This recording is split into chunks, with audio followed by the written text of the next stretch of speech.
B Marsh Boxing with another post-fight review video. And this fight was between Anthony Crolla versus Ricky Burns. You know what I mean? A battle of two veterans, guys who have losses. But in my opinion, Ricky Burns has been on the world stage more than, than the man Anthony Crolla, you know what I'm saying? But, Anthony, both guys coming off of losses. Actually, both guys losing their world titles in their last fight.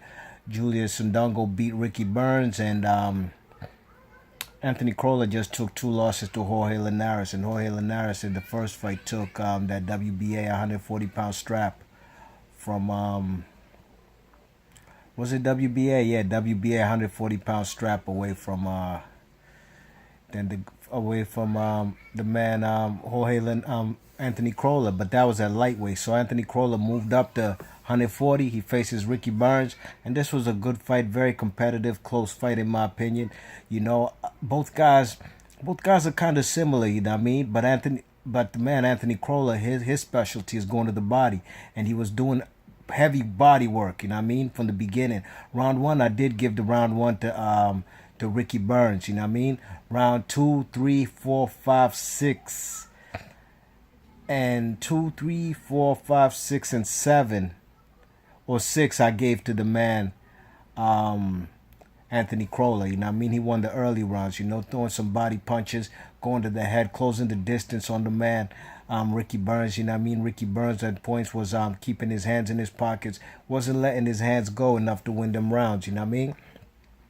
But round 7, man, the man Anthony Crolla got caught with a vicious uppercut by the man Ricky Burns. Made that man bleed, you know what I mean? He drew blood in that 7th round.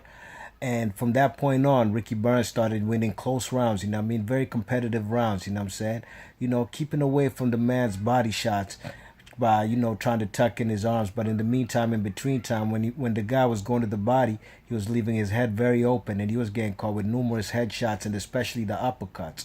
That was Ricky Burns taking care of the uppercuts in round, and I gave him round 7, 8, 9, and 10. And the round 11 I gave to Anthony Crolla, but round 12 I gave to the man Ricky Burns, you know what I mean? Overall, I had this fight a draw, ladies and gents. It's a very close fight. I got to watch it again, you know what I'm saying? Maybe a better version, because, the stream I had was a little choppy.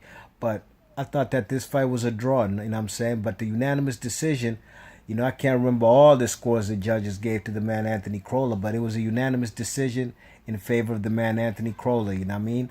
I found that kind of odd because, if it was a split decision victory for Anthony Crolla, I wouldn't be mad.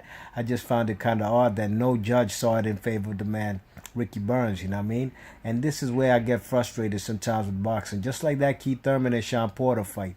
I had that fight a draw, but all the judges had a unanimous decision for the man Keith Thurman, So, basically I feel that maybe Ricky Burns is, man, they trying to end Ricky Burns, you know what I mean? The powers that be, and they wanted Anthony Crolla to move ahead. I had this fight a draw. Maybe they should definitely do a rematch, you know what I mean? Who can both of these guys fight next? Maybe Anthony Crolla could face a guy like O'Hara Davis. There's guys like Josh Daniels. I heard Josh Daniels going to be fighting Miguel Vasquez.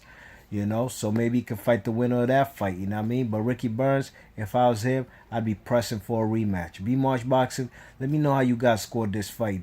Let me know if you guys had it a draw, if you had it in favor of Ricky Burns, or did you see a unanimous decision for Anthony Crolla? B Marsh Boxing, leave your thoughts and comments. I'm gone. Peace.